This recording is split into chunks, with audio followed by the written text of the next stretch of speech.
Hello, good morning, everyone. Very big welcome to our event today. Very nice Saturday morning that we have here, actually. It's been raining the past few days, but I think today has been very great weather so far this morning. So, yeah, welcome everyone to our event today, March 20. We have a very exciting event with us today. We have Prasad, who's going to be speaking with us on his expertise in regards for collaboration, between different people, in your companies, and from his experience from Google. So really excited to hear, more from him later. But just to share with you guys, in regards to the news that we have so far. Okay, so let me bring in Jiaxing, who's going to be introducing more on Dev Space, who's also hosting the event for us today. Hi everyone, thanks for joining us on a Saturday morning. And yeah, I think it's awesome that we have this series for the part. I think this is the third one, and many of you have been joining us on Saturday mornings, and this is the third time. And welcome again. And I'm Jiaxing from the Google Developer Relations team. So just to share a bit more about what Google Developer Space is about. So we are home for developers and startups from around the region to learn and connect with one another. And we have a physical space in the Google Singapore office, but due to COVID, we moved everything online. So we regularly host events with developers and startup communities. And this event organized by GDG Singapore, we are really excited for this series as well. And really looking forward to today's session with Prasad Sethi, VP of People Operations at Google. And he'll be sharing with us more about how teams can work together. So if you have any questions that you'd like him to answer, do leave it in the comments and we will get to them later on during the session. Over to you, Wei Yen.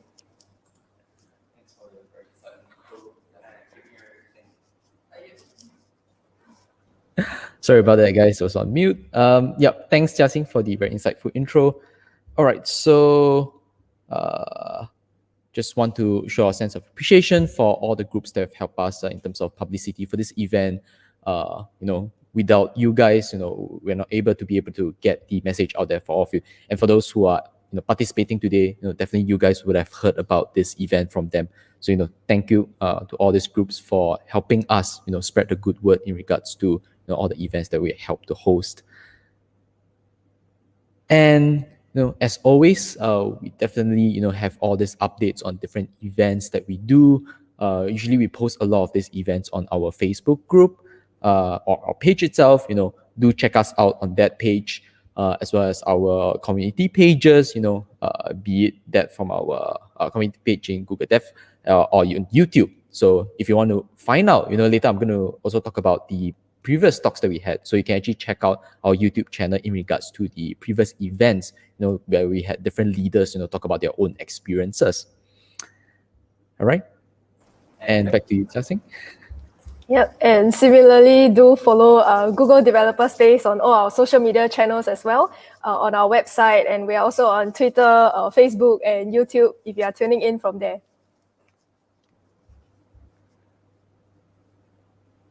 Okay, so a very big hello to all of you that are viewing directly from Developer Space YouTube channel, as well as for GDG Philippines. Big welcome to you guys. Some of you might be here for the first time today, but I think probably you'll also see a few repeated viewers, here and then. Make sure you say hi in the comments. Don't be shy. We won't bite. And definitely, as Jiaxing mentioned earlier on, do ask any of your questions that you have in the comments. We'll definitely try to surface them up as we can later, during the Q&A session. Okay, so just to give a bit of a preview of a few events that we have in the works for the next probably a few months ahead. One very exciting one that we have coming up. Essentially, the title is a little bit of a pun because it's we have a few construction architects. We're really not joking. These people are really they are trained in those fields, but they got changed into software architects related occupations. One of them being a product manager, the other one being a software engineer. So we have two of them, Eunice Chua and Akshata Mohanty. So both of them are from different companies, Harbour and Vicky. and we'll look forward to talk to them, get to know about their experiences, how they moved from another sector into the tech sector, which this is going to happen on the 3rd of April, so that's around like 2 weeks away. So definitely watch out for our updates on that. And not just so that's part of the event for IWD that's related. But after that, we have another event, similar to today's flow, more in related to leadership as well as to personal progression. So for some of you who have been with us since the start, you might be familiar with Bruce Wong. So he's the director of engineering at Netflix, and he has actually given a talk in regards to his engineering and leadership experiences before. And this time around, he's going to be, talking about something else that is kind of not the same as, what he had discussed before, but something that's more related to things that we are, most of us engineers are, kind of worried about on a day-to-day basis. So this is a very exciting event that I would definitely very much recommend you guys to watch. Okay, scaling your own career.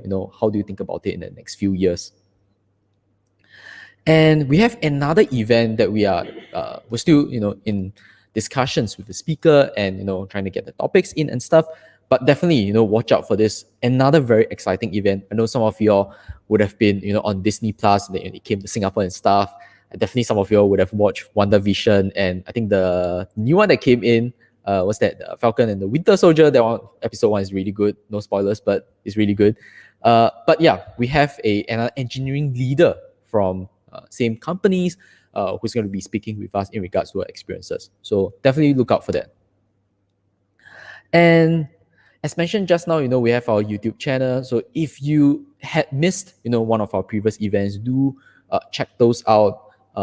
And you can actually see the entire talk as well as the Q&A that occurred before. So we had this event around a few weeks ago to a month ago by Chris Hack, who's the Vice President of Engineering in Salesforce, and his talk on managing high and low performers. So that was a really, really insightful talk that he gave in terms of, as a leader, how do you manage the people in your team? Okay, so definitely, if you haven't watched that, do look out for that. Oh, someone is asking about whether I have new glasses. Yes, I have new glasses. My last one broke actually, so I wasn't wearing glasses for quite a few live streams. But thanks for noticing. Oh yeah, okay. So we're always looking for speakers for events, and this includes the events that like the one that we are organizing right now. But not just that, for our sister group at GDG Cloud Singapore, if you have a topic that you are very enthusiastic about, you have worked on it in your own workplace, you want to share this knowledge with the community at large, do write into us. We are definitely anticipating your entries in. We definitely want to put you on the stage, put the spotlight on you as well. So if you have something, don't hesitate, check out that link, bit.ly GDG and let us know what you want to talk about, and we'll get back to you at the soonest. Okay, I'm going to leave there for a few more seconds. Okay, and as always, we always have amazing sponsors who help us out with our events. To in this case, our event sponsor today, Harbor, allowing us to be able to collaborate in much more closer fashion so that we can get things done and also bring this event better to you guys. Okay, so thanks for Harbor for sponsoring us today. Okay, so without further ado, let me bring in our two hosts for today. So Jiaxing is already in, so she's one of our hosts, as well as Julius, who's going to be hosting the event. Okay, and yeah, so on to you, Julius. Can you introduce to us regarding our speaker today? Yeah, super cool. Thank you, Ian. So yeah, let's go for the introduction. So Prasad leads an organization which generates insights to help Googlers be happy and healthy, enable people decisions at Google to be more data-driven, and tailor rewards and recognition to attract and retain the world's best talent. Prior to joining Google in 2007, Prasad actually is the Vice President of Workforce Analytics at Capital One. And earlier, he was a consultant with the McKinsey and Company. He holds an MBA from Wharton School, where he graduated as a Palmer Scholar. He also has a master's degree in chemical engineering. So it's moving from toxic chemicals to toxic people, I suppose, but you don't have all of them at Google anyway.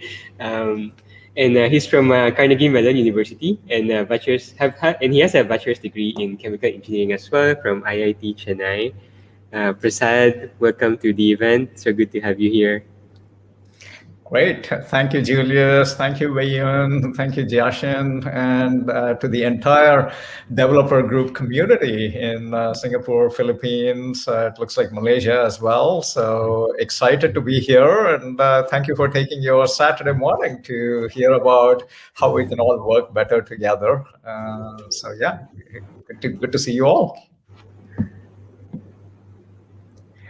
What Julius and I thought I would do is perhaps take you through a good 20 minutes or so of a presentation, just to sort of whet your appetite on the kinds of things that we have been looking at within Google itself. And we'll specifically focus on a topic that is something that all of us need to be good at, which is to collaborate, to team, to work together better.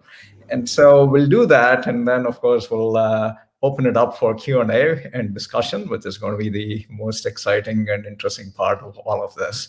But Julius, should I just go ahead and get started? Yes, please do so. Thank you. Right. We're going to go behind now. Bye-bye. Bye. Great. So as Julius mentioned, I've been at Google for quite a while now. I just finished 5,000 days at Google, so just a couple of weeks back. And so we've just seen a lot of growth within the organization itself. And of course, I joined in 2007, and Google was already a 9-year-old company by then. But in '98, you probably, as part of the developer group, are familiar with these two faces, Larry and Sergey. And this was Google in '98, right? So it is still a fairly young company. It's getting to be a little past 20 years old and so on. But it has grown rapidly. Of course, today, you all know that we have many, many products that each have more than 1 billion users around the world. And we want to continue to innovate. We want to continue to bring new services, new products to our users around the world. We want to integrate across these products better so that everyone has a better experience around them. And we need to be really inclusive.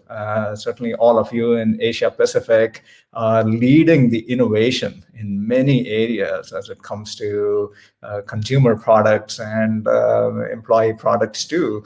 And so we certainly want to be working with you, leveraging your expertise and seeing all the innovation that comes from any part of the world so that we reach users all around. So that means that we need to have a really large, big, diverse organization where people have all kinds of expertise. And over the last 13 plus years, I've been part of people operations at Google, which is our fancy term for the human resources function. And we've been thinking about many, many different things around how do we hire people, how do we help them learn and grow, and how do we help them innovate, and what is the kind of culture that we should have within our own work environment, and so on. So we've grown from just Larry and Sergey in '98 to now more than 130,000 employees and dozens of offices all around the world. And all of that, as we continue to grow, we've been thinking about lots of very interesting people and organizational related questions. And just like every other part of Google, we wanted to make sure that we make these decisions about our people and about the organization through data and analytics. As you heard from Julius, I have an engineering background myself. I studied chemical engineering. And when I was in business school, I did not like any of my HR or organizational or people classes at all, right? So it's been quite a surprise, a very pleasant surprise for me myself, that I've spent several years of my professional career in the people space, and I've really come to enjoy it. I do think there is something very uplifting about it, as I'll hopefully be able to share with you over the next hour or so. But my introduction to the space was based on my interest in objective data and analytics. And I thought this is what we needed to do. I joined Google to lead what we call people analytics. And so I thought in this company where, every search result is based on very complex algorithms trying to find the best information for that particular search query, we should have a similar approach on the people side too. But an early experience at Google, an early project that we did, helped me realize that I needed to think differently about what our objective should be in the people space. And in order to share that with you, I have to transport you to this wonderful looking hotel. It is the Marriott in Santa Clara, which is a few miles south of Mountain View. And this particular hotel used to be the site of some very important decisions at Google for many, many years. This is the place where we used to make promotion decisions for software engineers many years back. We don't do it anymore out there, but in the past, when we worked on this project, we used to do that. And the reason was we didn't have enough conference rooms at Google, and we would fly in hundreds of our senior most engineers from all around the world to come, and we would give them, we'd get them we'd literally use the hotel rooms as conference rooms, and we would form committees. And these committees would review the promotion packets of people who were being nominated to advance to the next level. And it was a very labor-intensive process. And we thought that with the use of people analytics, perhaps we could make this a much more efficient process. So we said, why don't we look at all the decisions that have been made by these committees, and let us look at making the information as objective as possible and see if we can back solve for good promotion decisions. And you know what? We actually were able to come up with an empirical model. This is what the probability of promotion based on a few different parameters in the nomination packets was turned out to be. Now, it is not a very elegant equation, as you can all see, but it was an empirically well-tested equation. We were able to backtest it and saw that for 30% of promotions with 95% probability and confidence, we would be able to make the same decision as these promotion committees. So we were very excited from the people operations side. We said, perhaps the engineers will reduce their workload by 30% because we'll be able to use this formula, and over time, we'll probably have more and more information that we can incorporate into this formula, and we'll have better decisions, right? And we thought the software engineers who live in a world of algorithms would appreciate this attempt at reducing their workload, and they hated it. They said, when someone goes up for promotion, they really put their heart and soul into their work. And we don't want to go back to that person and say, a black box, a formula basically told us whether we should promote you or not. These are such important decisions that we need to stand by them as people rather than just stick it to a formula, right? And that really helped me change my own view about what people analytics should be in people operations, especially for high value decisions. Now, for me, high value decisions are things like whether someone is hired or not, someone is promoted or not, so on, right? Like there are many of these kinds of people decisions.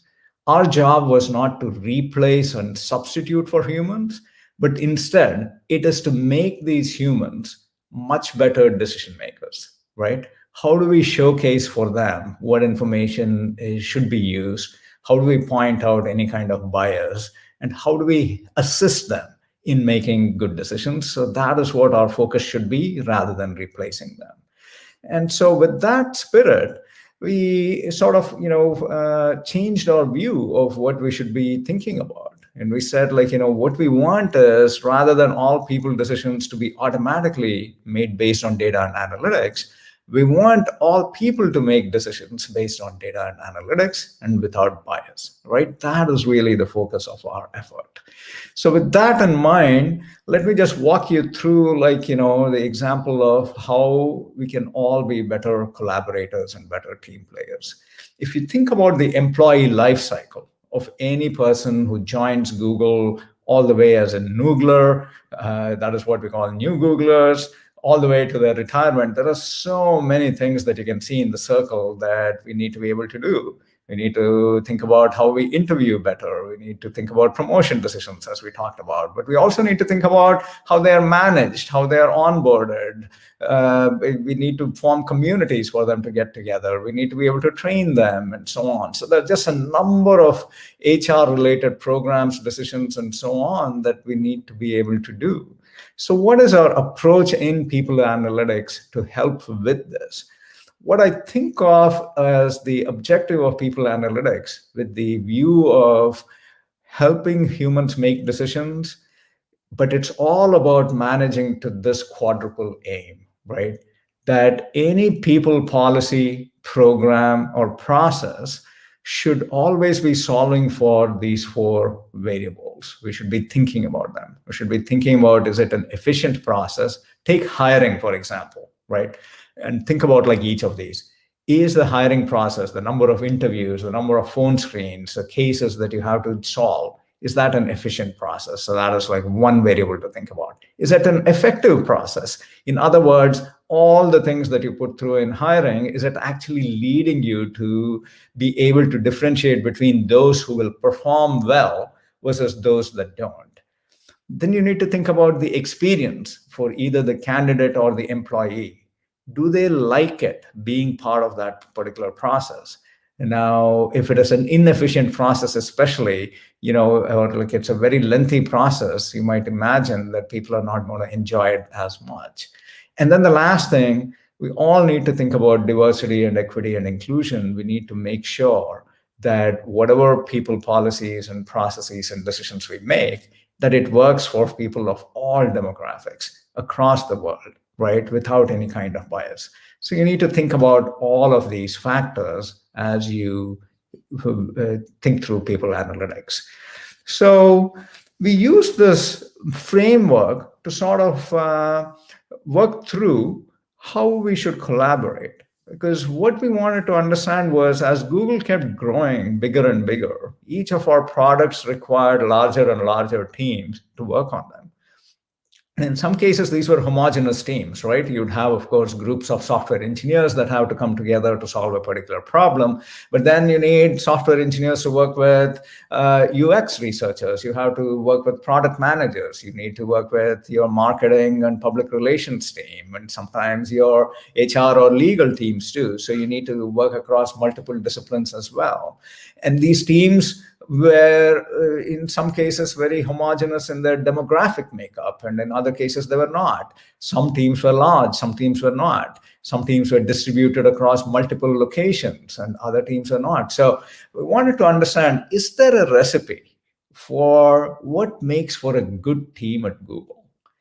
And broadly, what we were trying to think about, we actually captured more than 400 variables. We followed almost 200 teams, both in software engineering as well as on the sales side, for 18 months. We had these hundreds of variables that were about the individual compositions of the team and other things that we could follow them on.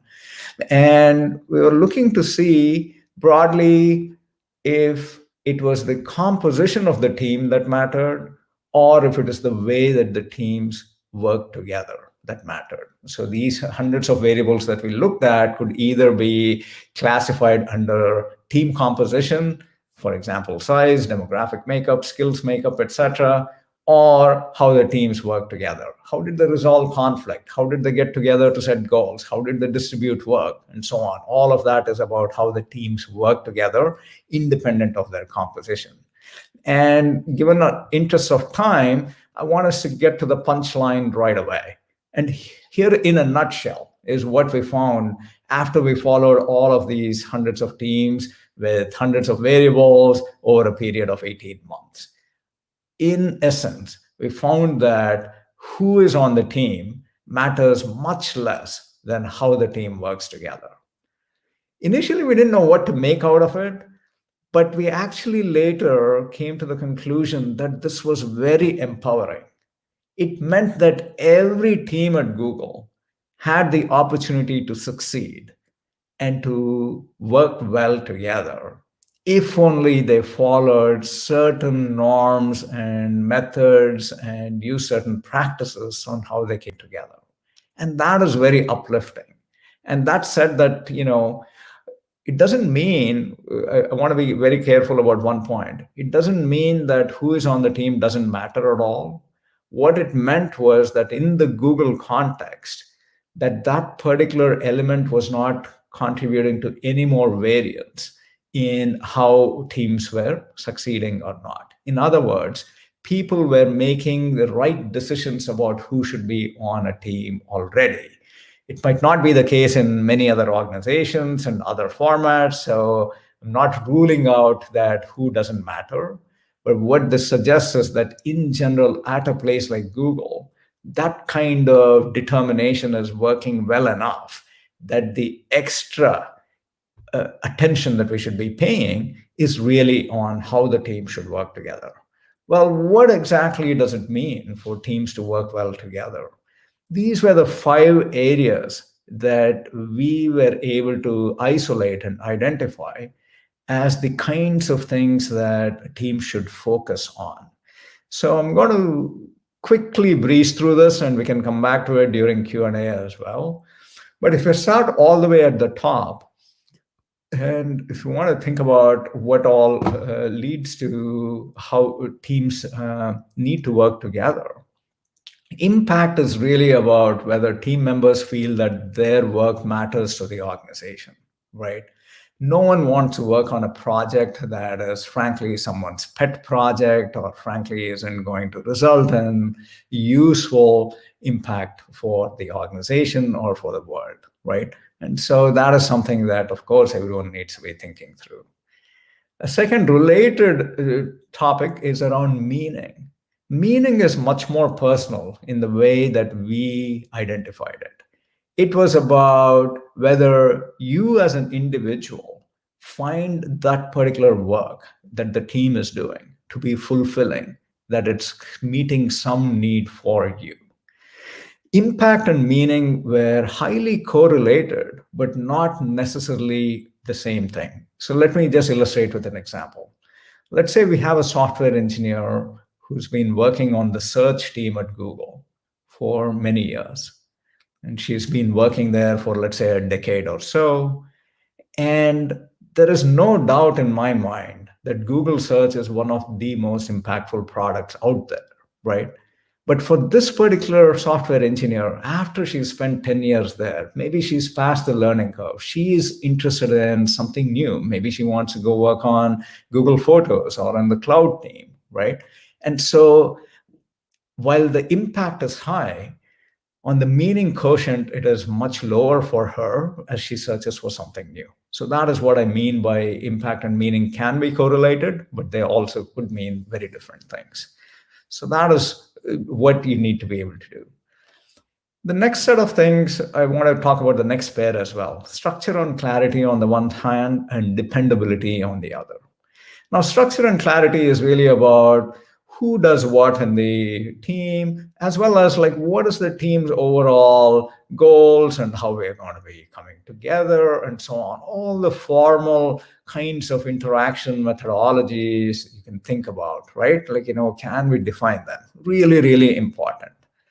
Dependability is much more, again, of a personal notion, which is, do you feel that you can depend on your team members, right? And here's the interesting relationship that we saw. We saw that for new teams or for people who haven't worked together in the past, when they really didn't know about high levels of dependability, whether they could trust their team members, at that point, they wanted really lots of structure and clarity.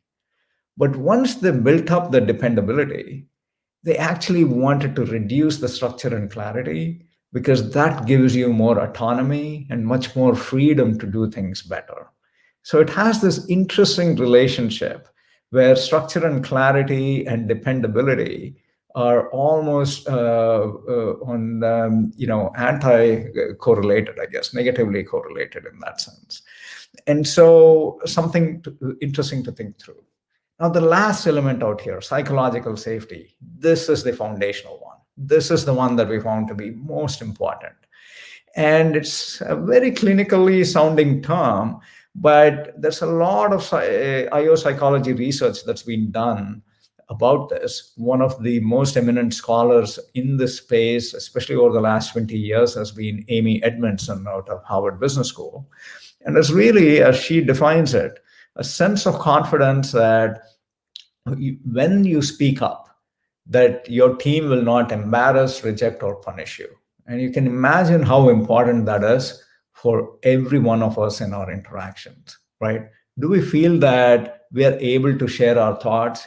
Are we able to share our grievances? Are we able to share our uncertainties about the direction the team is taking? Or do we feel that that is not going to be received well either by the remaining team members or the team leader, and therefore we'll have to do it separately?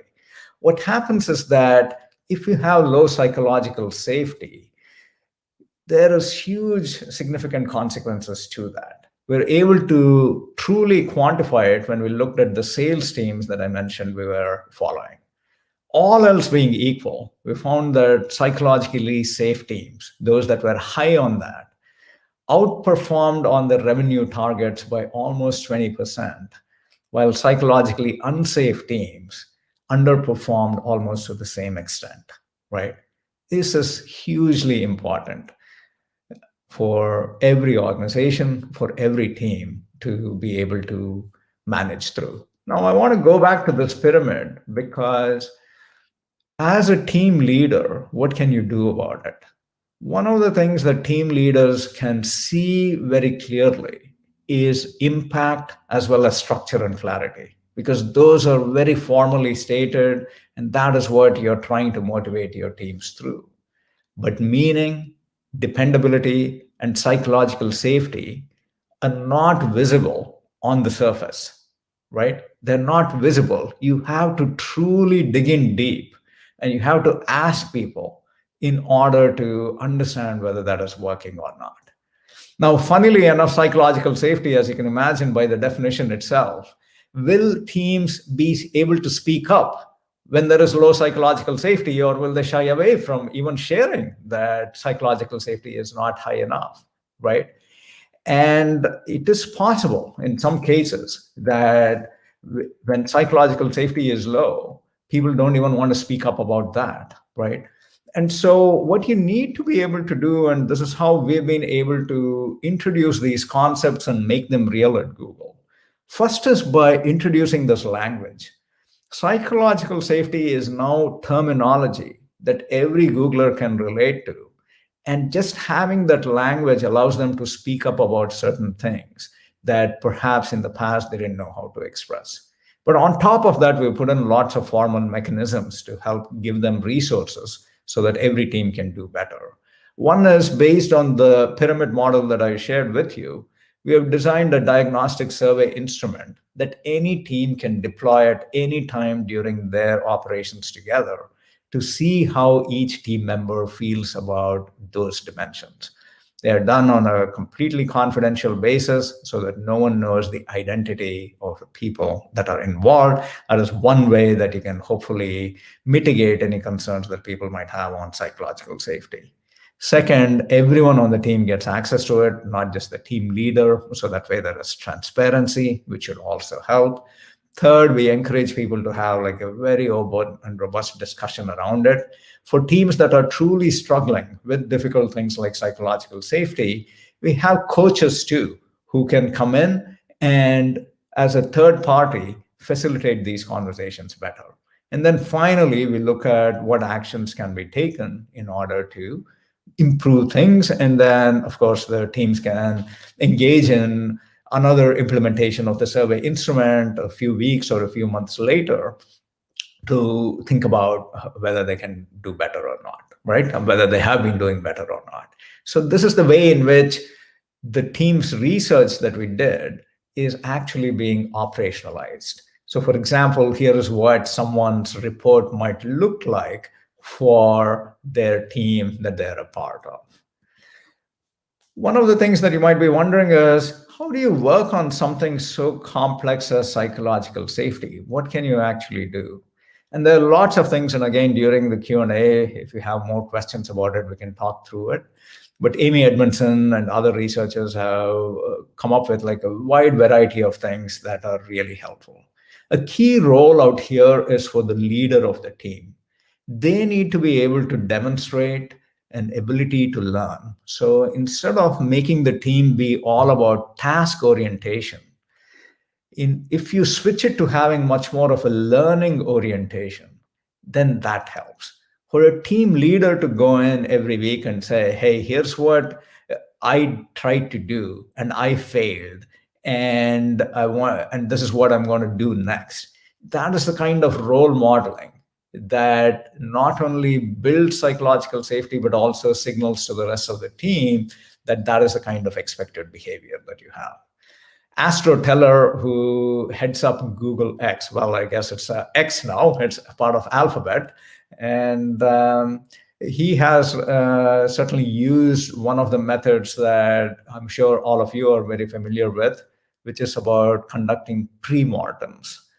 For example, when we were doing the first ever pilot launch of the drone delivery systems as part of X, Astro brought the entire group together 3 months before that and said, imagine that it's the launch date and we have just tried this launch of Wing, which was what the drone delivery project was called, and it turned out to be a big disaster. What do you think happened, and like how can we prevent that? And that kind of a pre-mortem is another great way of building psychological safety, because when someone is like working, when a team is working really hard, trying to get to the finish line, no one wants to admit like any sense of weakness or that there is going to be some risk associated with the launch, because everyone just wants things to work well, right? Astro is giving them active permission to do the pre-mortem and switch their orientation from what contributes to success. Instead of that, he asked them what contributes to failure, right? And that mindset orientation got everyone in a place where they started identifying risks, and the Wing launch worked really well.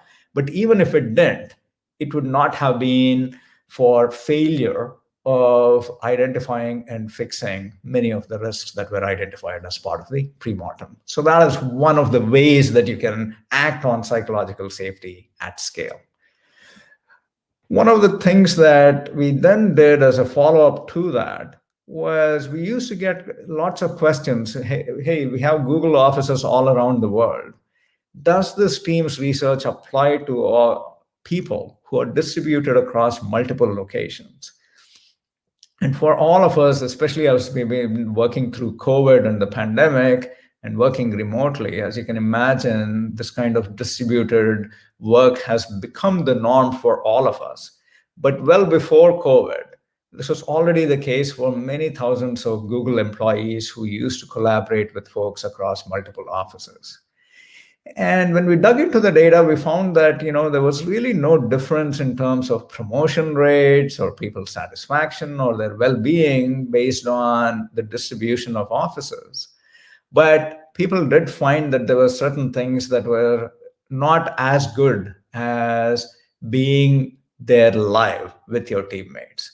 And these irritants were along the dimensions of getting connected, being connected, and feeling connected.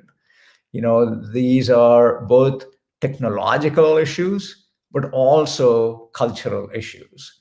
And once we saw that, we found that we needed to provide more guidance for people on how they could work on these three elements, along with each of the team dynamics that I shared with you previously. So what exactly are the kinds of things that you can do? One of the interesting things about the people space is everything seems fairly obvious once you have explained it, right?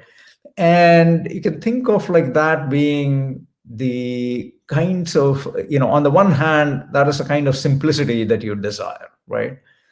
But one of my realizations over the many years of working in the people space is that it's not about non-obvious answers that need to come in, but instead about choosing among the wide variety of plausible answers. What are the top 3 or 4 that you want to do? And so, for example, here are like some of the kinds of behaviors that would help when you're trying to get connected or be connected or feeling connected, right? So simple things like, in terms of getting connected, sharing the time zone burden. Let us make sure that people in headquarters are not always the ones that are getting the advantage, right?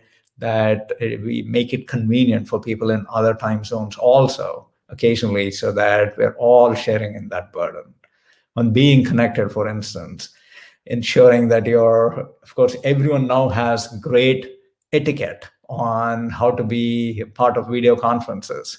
But imagine that, like, in the pre-COVID world, these are the kinds of things that we needed to figure out for different people. How do you ensure that everyone is participating? Ensuring that everyone, regardless of the location that they are dialing in from, is getting enough voice, as well as others are being considerate of their ideas. And the last thing, one of the key things that we found from a very human standpoint, is that when you meet people live, when you see them, you're able to see so much more of their body language and are able to check in on them, because you're seeing them not just during meetings, etc., but you're just seeing them in the course of the day, right? And so one of the key things that we saw was that it was very important for people to take a moment or two at the beginning of every interaction to check in with each other. And even though it might not seem like the most productive of time, but that sense of connection is important for ensuring that you're able to pick up on cues and body language that you perhaps wouldn't pick up normally as part of video conferencing, etc. So these are like certain things that we were able to point out, and we have playbooks around this that are much more detailed for team leaders, etc. We made them public as well. I'm sure they're available on the Rework site if you folks are interested. I want to sort of wrap up in the next few minutes by sharing with you sort of how we think about the people space in general at Google. Broadly, of course, we are interested in teams and their productivity. But what we really wanted to do with the team's research was to say, how can anyone at all always be a better team player, whichever team they're part of, right? That they take these lessons not just for their current team, but for any future team that they're part of too. And that is like an example of the kinds of work that we do within people operations all the time at Google.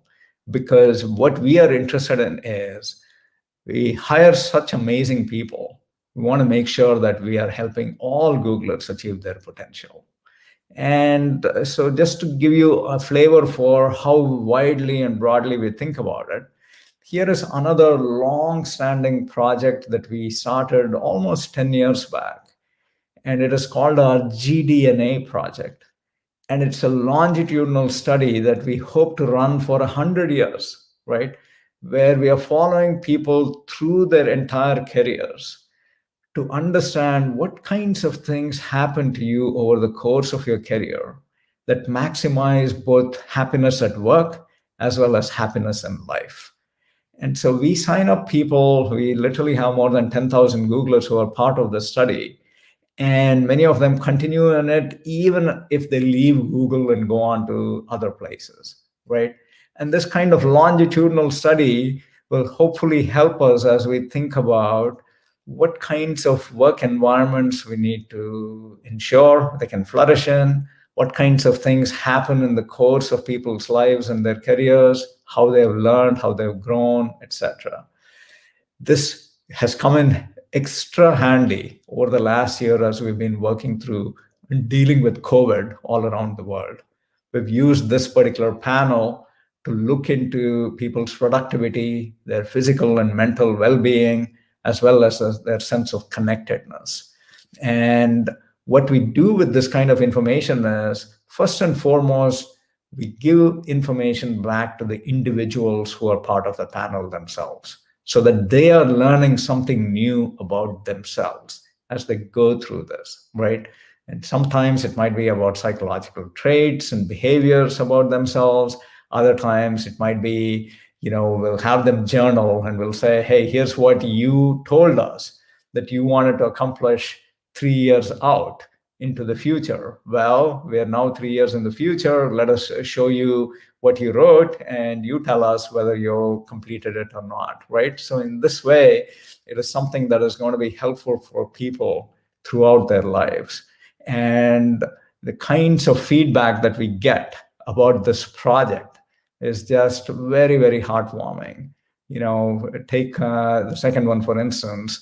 Someone saw that their grit level was low as part of taking the part in this GDNA panel. And this person took a lot of steps to train more diligently, and they won some kind of a boat race, right? That's the kind of thing that we want to constantly think through. In my view, everyone has incredible potential, right? And it's all about ensuring that they're in the right work environment, that they're surrounded by people who understand them and who are looking to help them succeed, and that you're also giving them all kinds of tools for self-awareness and helping them learn and grow, right? And if you're able to do that, then we can unleash so much more for the entire world, and hopefully we'll be able to delight people all around the world with some amazing products.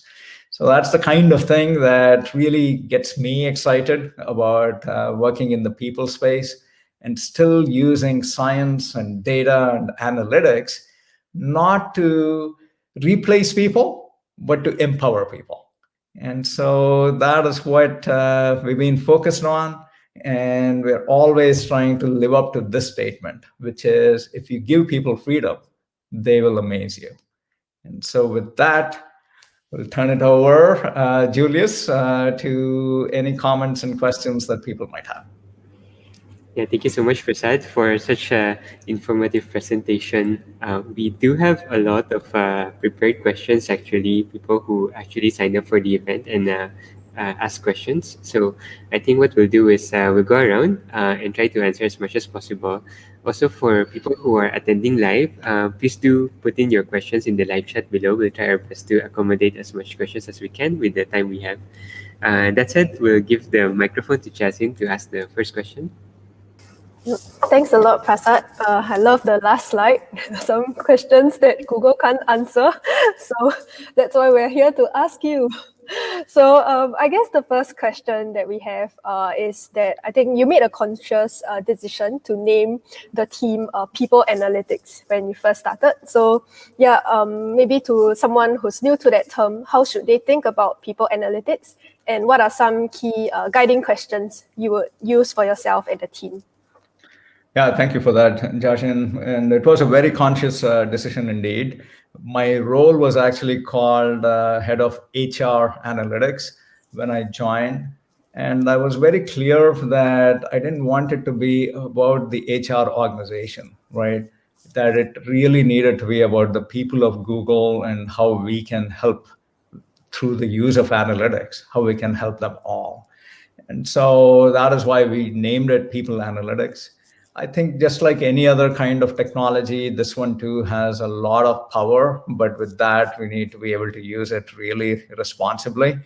I do think that, just like any other part of really, really powerful information, we need to think about privacy, security, bias, all of those things have the ability to creep in. And so all the things that we do, we're constantly thinking about how is this going to be useful for an end Googler? And we don't want to come across as being big brother and monitoring them and feeling like they don't have any autonomy or voice in like what they do. But instead, it is to make them much more self-aware and amplify their own abilities rather than taking them away. Thank you so much. Okay, thank you, Prasad. We have another question from someone that we think we have seen recently. So the question is, in engineering, we have telemetry to ensure visibility of system health. Is there something similar as well to measure, I suppose, what Wayne is saying, the health of the organization? I think it's a great analogy, right? That we should think about a lot of people analytics as telemetry as well. And so there are a number of thoughtful metrics. I think of them along sort of three dimensions for telemetry. One is certainly for the HR departments itself, and they look through the entire employee life cycle. So there's like a hiring process, then there's an onboarding process, there's a learning, compensation, benefits, exit, attrition process, right? So you can have like, a set of metrics that are talking about how well are each of those things working. And the metrics are usually along those 4 E's that I talked about: efficiency, effectiveness, experience, and equity. So that is one set of things. So a very common one, for example, will be, one that every organization will have as part of their people telemetry will be attrition rates. Now, of course, I saw that one of your previous speakers talked about high performers and low performers. As you can imagine, companies want to understand, attrition rate of high performance versus low performance, for instance, right? Like, so that is one set of metrics. Then there's a second set of metrics which are about the health of the organization at any given standpoint.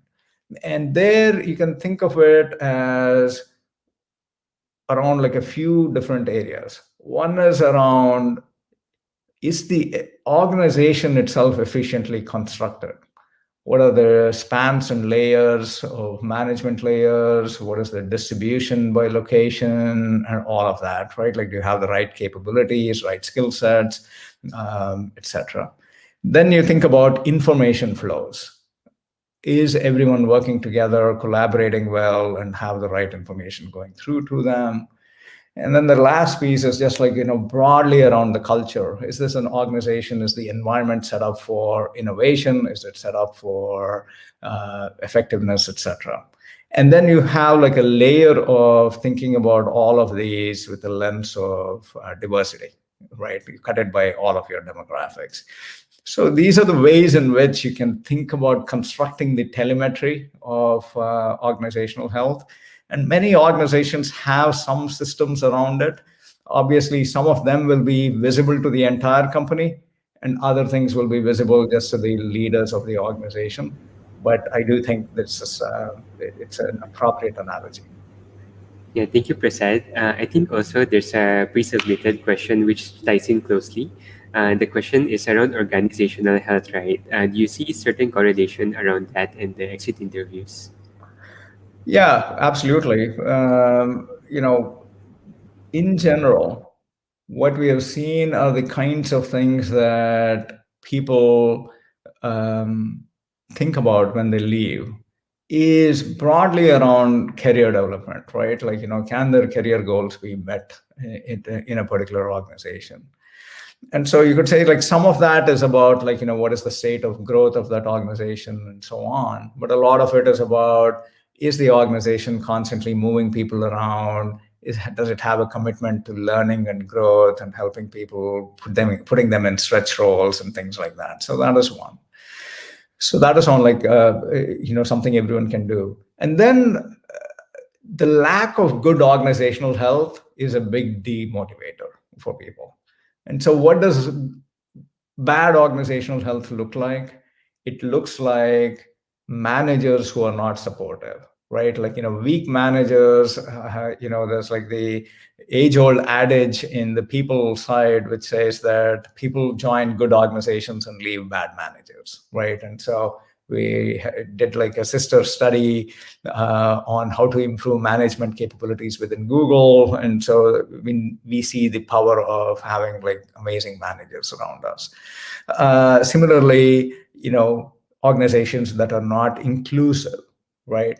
It's one thing to hire people who are diverse, but then if they don't feel like they have an opportunity to succeed, and if the organization is not a place that they feel included in, that is absolutely a recipe for exits as well. So definitely we see like quite a bit of impact of organizational health on attrition. Thank you so much, Prasad. Prasad, so on the point of hiring and promotion, we have a question. So in Google, software engineers, they are able to nominate themselves for promotion. So yeah, do you see any difference between the self-nomination rates for men and women? Many years back, we started monitoring this, and we actually did, right? We saw higher self-nomination rates for men compared to women. And so at that time, the head of engineering, Alan Eustace, we worked with him to send out a message to all of the software engineers and said, hey, this is the pattern that we see. And we encourage women too to nominate themselves. Because again, not to stereotype, but in general, what has been found is that for the same set of accomplishments, men will be, much more eager to self-nominate themselves. Whereas, again, I don't want to generalize and stereotype, right? But that is what you've seen in society. And so Alan's message was really about that. Once we sent out that message, Shashin, the next cycle we saw that the rates had equalized, right?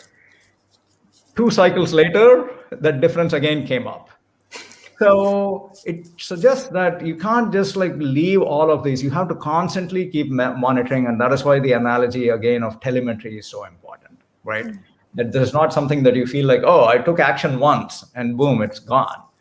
Yeah, you have new people coming in and and so on, right? So you have to constantly, some of these things you have to constantly keep reminding. So now what we do is every cycle we remind everyone to just nominate themselves. And so it's just become part of our communications practice. That's assuring to hear. Yeah. Yeah, but I really agree that it can't be a once-off effort. I think it's something that we have to consciously and deliberately keep doing. And Yes. On that note, this month is actually a lot of communities, organizations are celebrating International Women's Day, Yes. and talking about inclusion and diversity. So we also have another question that is about unconscious bias when hiring. So what are some things that are in place in the team to ensure that, to tackle against unconscious bias? Yeah, so this again has been such an important area for us, right? For several years now, as part of new hire orientations for everyone who comes into Google, we have a module on unconscious bias. And because we want everyone to be able to understand that all of us are subject to it, right? And part of it is that, as humans, we are all getting so many pieces of information every single day. And bias is our shortcut method as humans of dealing with that very, very quickly. But that shortcut method leads to all kinds of unforeseen errors. And so we need to be conscious of it. And so that's why that kind of training and self-awareness is really, really key. The best way to combat it, in addition to awareness and education, though, is putting in structure. So for us, the main way that we try to address unconscious bias in hiring is by having very specific rubrics about here are all the things that you could be subject to as part of it, and therefore you need to take into account. So for example, whenever we meet people for interviews, there have been some studies that have shown that people make up a decision very, very quickly, right, about the person. And so we tell people about that kind of research, and we'll tell them hey, your focus right now should be on applying a structured set of interview questions to all the candidates that we are hiring, that we are interviewing for that role. And during the interview itself, your focus should be on just taking notes, right? And the evaluation part comes later. In other words, focus on information gathering first and then evaluation later, rather than trying to do evaluation during the time of the interview, right? And so there are lots of putting in structure, decoupling information gathering from evaluation, educating people on the different types of unconscious biases that all of us are subject to. And then the last thing that I would say is what we do, as you know, Yashin, in terms of hiring is we don't let individual hiring managers make the hiring decision. We have hiring committees that are set up because every one of us will want to hire people just like ourselves. And so that is why we think that committees Now, committees are subject to their own biases, right? Like there are groupthink and all of that, but it's one layer removed from the kind of bias that can creep up when individuals are doing it. So at every given point, and this to me is like an important thing, we're constantly trying to one of the important telemetry kinds of signals for us to get better at in all organizations, and even at Google, we continue to work through this, is trying to measure bias in our systems and as people. It is really, really hard, right? But that is has to be the focus, because we need to be able to show that we are fair and equitable in all the people decisions that we're making. Thank you so much. Thank you. And then we also have, we have another question. Wow, very scientific day. Do you have any advice in measuring an employee lifetime value? And is it also dependent on the position that they take in the company?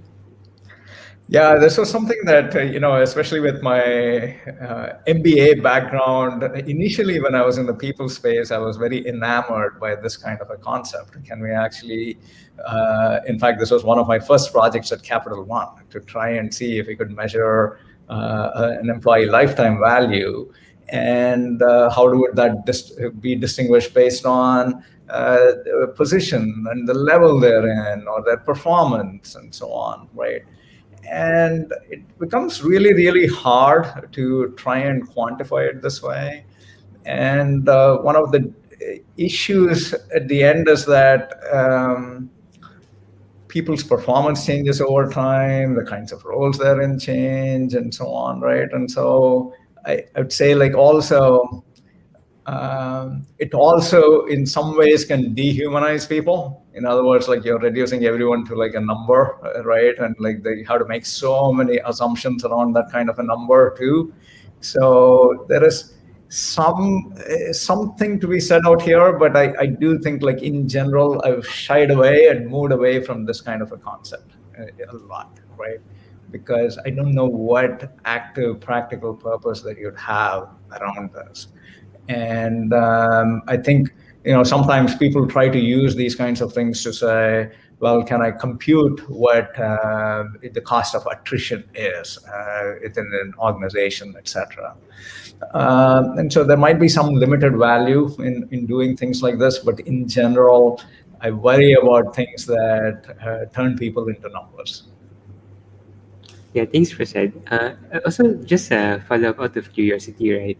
Are there situations whereby, the HR team will have to consider the amount of revenue an employee is able to produce to justify, keeping the employee, promoting the employee, or.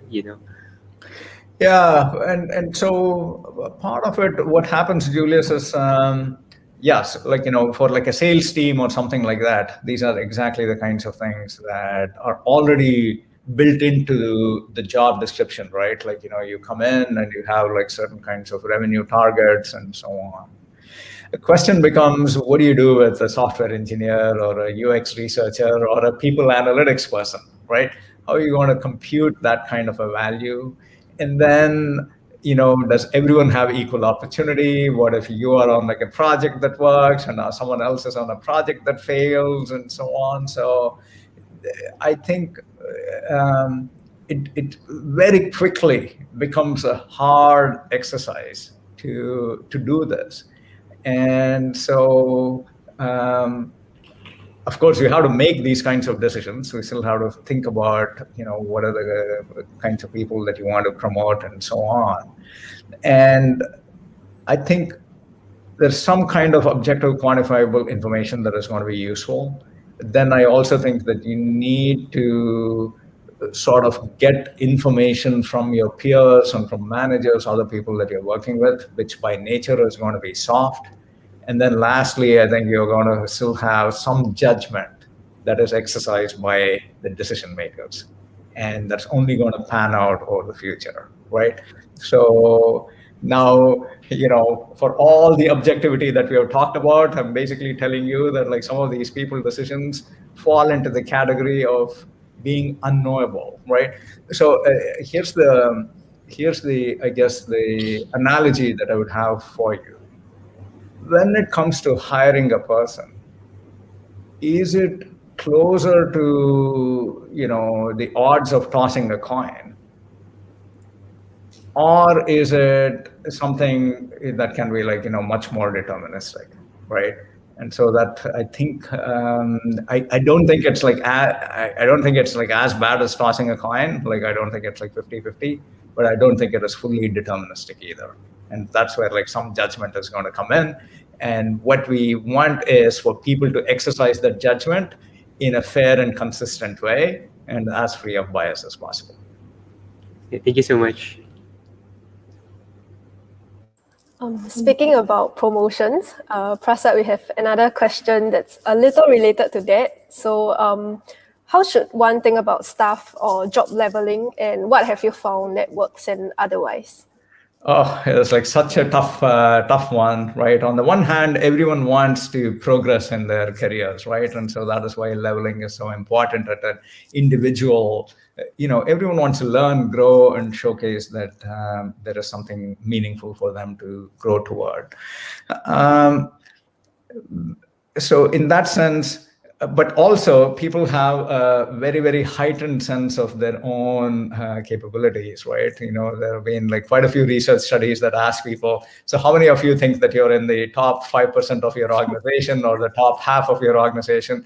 And you can imagine what the results are, right? Like usually you'll find that a quarter of people will say I'm in the top 5% of my organization, and 95% will say I'm in the top half of my organization, right?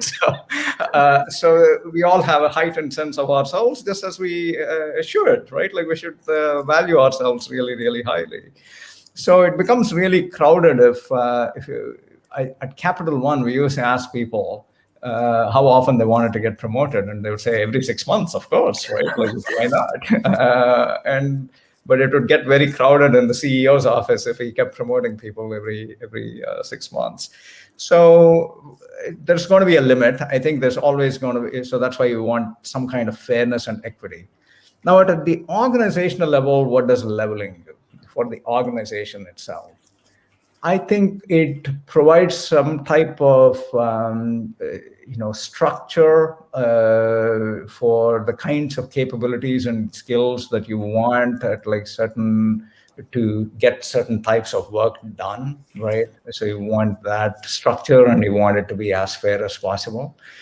So at Capital One, we once we had to do something where as the growth rate of the organization slowed down, when headcount is growing rapidly and when the organization is growing rapidly, you can continue to promote people really rapidly and everyone is happy and the organization is okay too. But when the growth of the organization slowed down, as was the case at Capital One, we literally doubled the number of levels, Dashin, right? So everyone got half the promotion that they would have gotten in the previous system, right? But they still are seeing some growth. They're still seeing some of that. So I would say, it truly depends on the size of the organization. If you think of every layer of the organization as having like, a typical rule of thumb for like span of control is, let's say, 5 to 10 people or like 7 people or so. So you can think of, how many layers in the organization do you need for the headcount that you have, right? And that might help you with the number of levels that you want to set up. It's a really, really hard problem to like satisfy everyone because there's just so much demands on it. Thank you, Prasad. Prasad, we have another question from the audience. This one comes from Dane, and the question is there any published data on GDNA? There are a few things, Dane, that have been useful for us. One of the things that we found, for example, I'll give you a couple of examples. One, we asked people about the imposter syndrome, right? And one of the things that you find in many sort of high achievement organizations is that you have a lot of insecure overachievers in them, right? And we found the same thing at Google too. A third of people at Google were subject to the imposter syndrome, where they felt like, oh my God, I see all kinds of amazing people around me, and do I belong here? And once we were able to publish that internally and talk to people about that, they felt so relieved because they thought they were the only one. And to hear that it was fairly commonplace for many people to feel it at different parts of their tenure at Google was quite a relief. So that is one that came about. A second one that came about was as we thought about well-being, had this notion of people who are integrators, who integrate work and life together. They're working on their project and they're planning their vacation, like everything is blended together for them, versus segmenters, those who have very clear boundaries between work and life. And what we found was that 70% of Googlers were integrators, but segmenters have much better well-being. And a lot more people wanted to be segmenters. And the one natural way that everyone was forced into segmentation is when they became a parent. Once you have a child, you're automatically forced into being much more of a segmenter.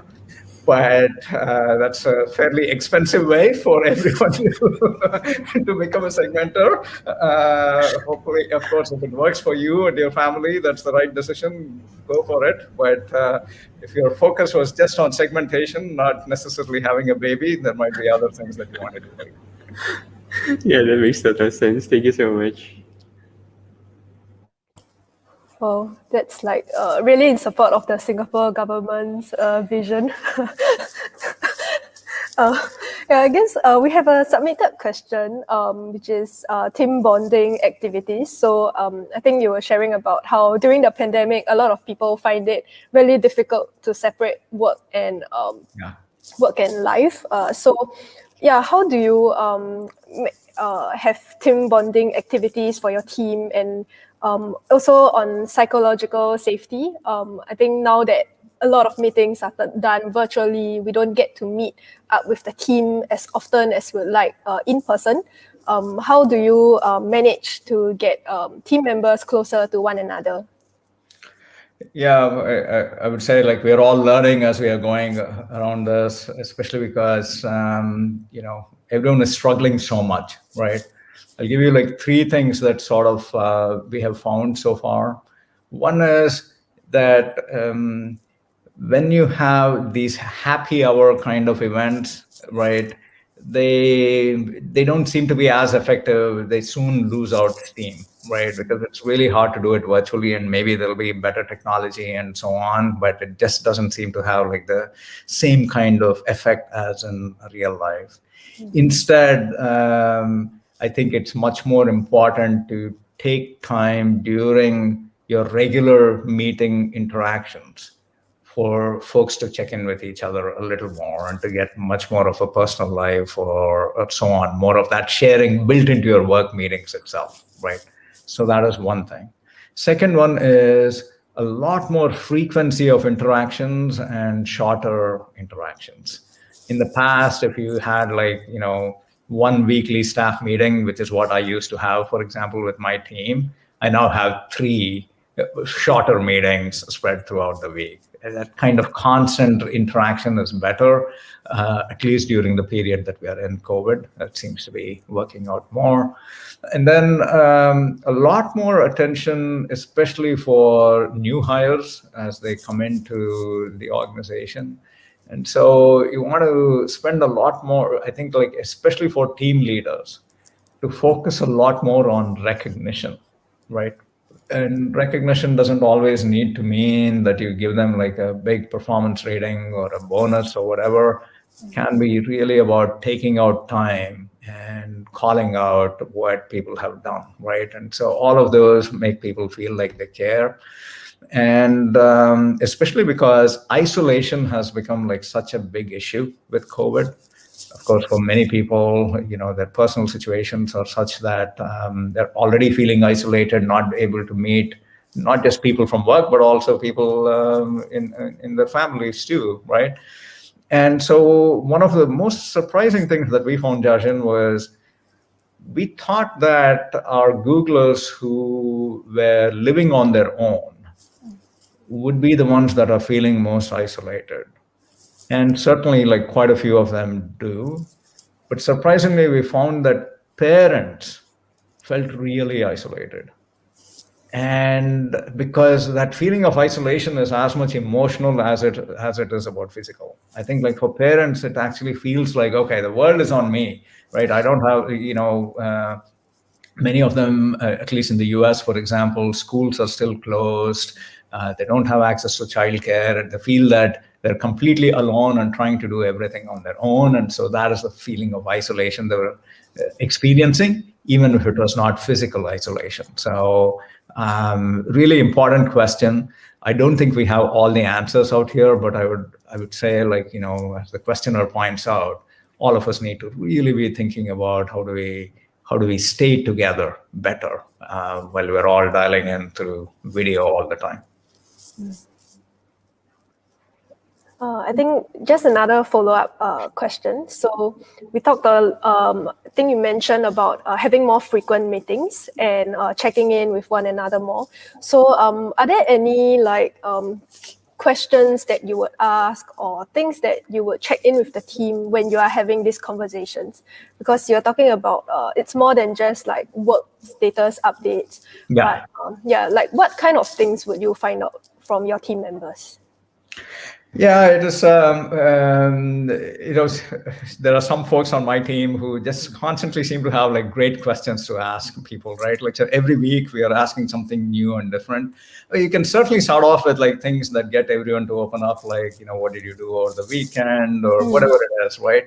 But I think you want to like keep doing new things, both to encourage people to speak up, but also to like learn about each other, right, better, because you're trying to connect to them as humans. So there's like questions about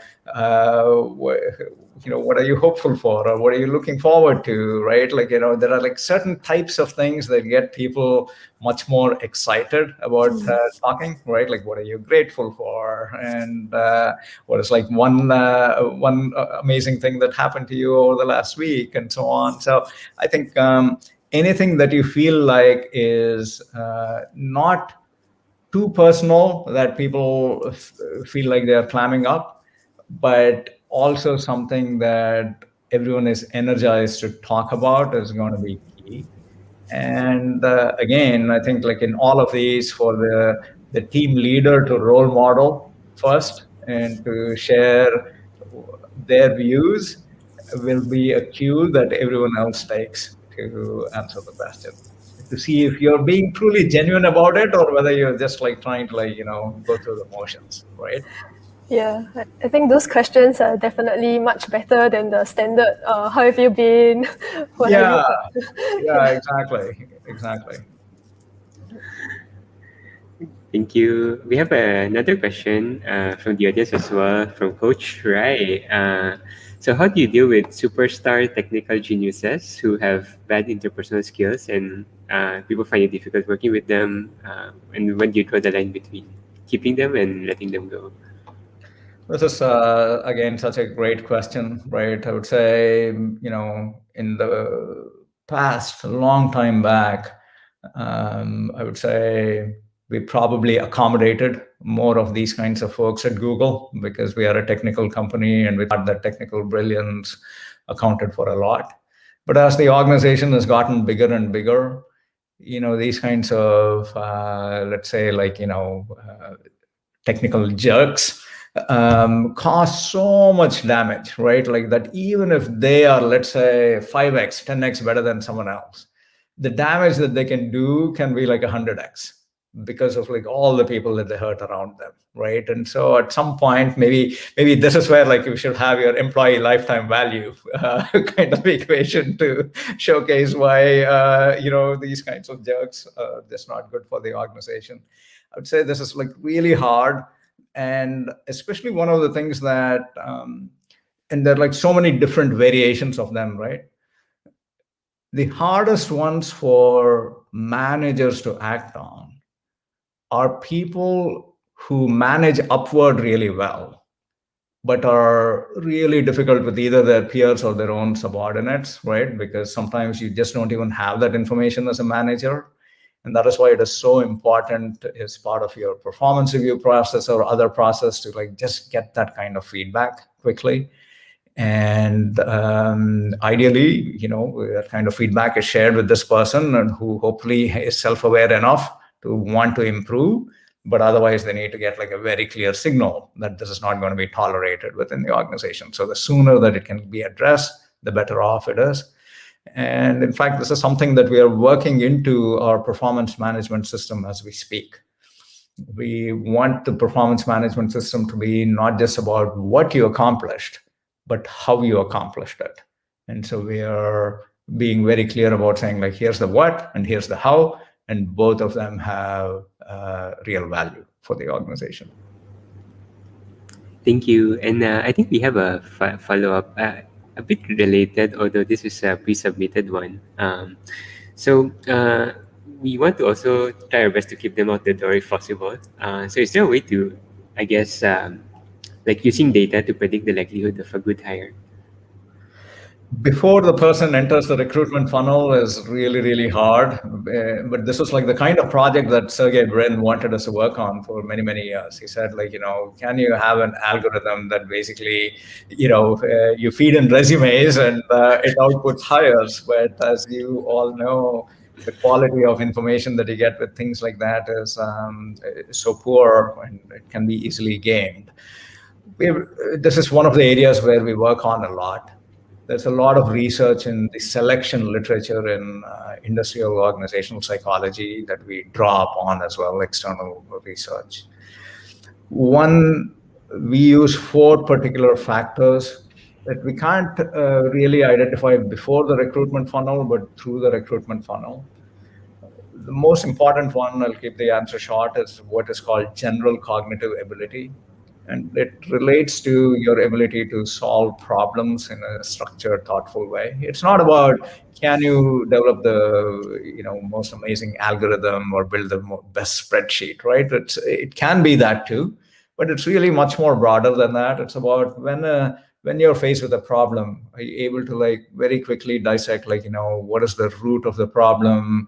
Are we asking the right questions? Are we forming the right hypothesis? What is the data that you would collect? What is the structured way you would analyze it? How would you synthesize the information? So that is the kind of problem solving that you're looking for.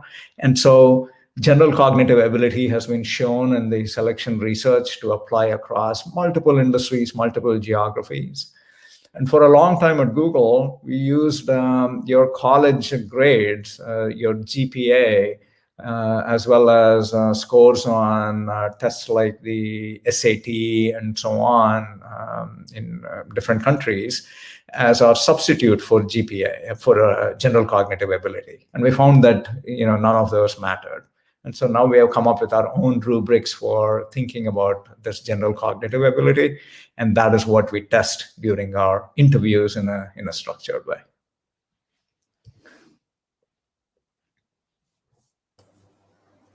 Thanks, Prasad. Back to the point about people who manage upwards well, but maybe not so much towards their peers or those below them.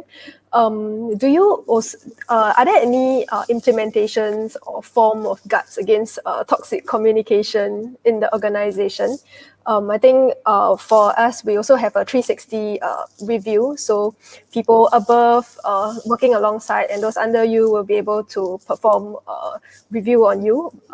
So are there any other actions or steps that we can take to ensure healthy communication? Yeah, I think that kind of honest peer-to-peer feedback is the best one if you can scale that, because everything else is going to sort of on the one hand, you might have some kinds of toxic communication or communication that hurts a set of people or hurts the organization. But on the other hand, you have rights of employees to free speech and so on too. And you want to be really careful about how you safeguard both of those interests and provide the right coaching. So the best thing is going to be peer-to-peer. Anytime if HR or legal steps in, then it's going to compound the problem. Of course, you have to do that occasionally, because you just can't have certain types of things, right? Like we have like very clear set of values at Google and so on, right? Like, so if you find people that are violating that, then they absolutely need to be spoken to, if not terminated and so on. But I do think this has to be a balancing act. We don't do any kind of at an individual employee level, we don't do things like monitoring sentiment analysis, etc., to automatically target people, because again, there are lots of legal safeguards, etc., for employees too. So we have to be really careful about them. I think we have also a submitted question, which asks about how to manage your manager. So this person is asking, if the manager is not functioning as they should, what's the advice? Should you skip that level and go up to that person's manager? This relationship that you have with your people manager is perhaps one of the most important, right? And so I do think you want to try and talk to them first if you can, right? And this is not something that I've seen any evidence of, but I firmly believe in Hanlon's razor. Hanlon's razor is a sort of a subset of Occam's razor, which basically is a heuristic that says that what you're typically ascribed to malice is perhaps better explained by ignorance or negligence or so on. So the first attempt, I think, has to be about making the person self-aware. Do you know that your behavior is resulting in this kind of an impact on me or your team and so on? And you have to give them like one chance at that. And if of course they don't see it that way, or if they're not able to react, then absolutely you should talk to their manager or your HR person. And last thing, vote with your feet, right? I do think it's the responsibility for every manager to take care of their teams and to help everyone learn and grow. And if you're not seeing that, then the best career advice that I have, Jarshin, in my time has been, if we're all given the choice to work both with people and managers that we admire and can learn and grow from, as well as do the kind of work and projects and be in the domains that we want to, if we can get both, great, right? But if we had to get only one and not the other, I would always choose the people rather than the project.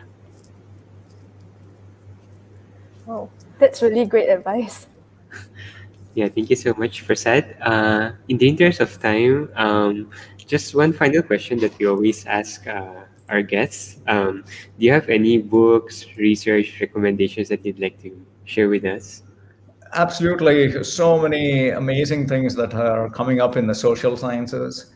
I would say, for all of you, as you grow in your careers and so on, right?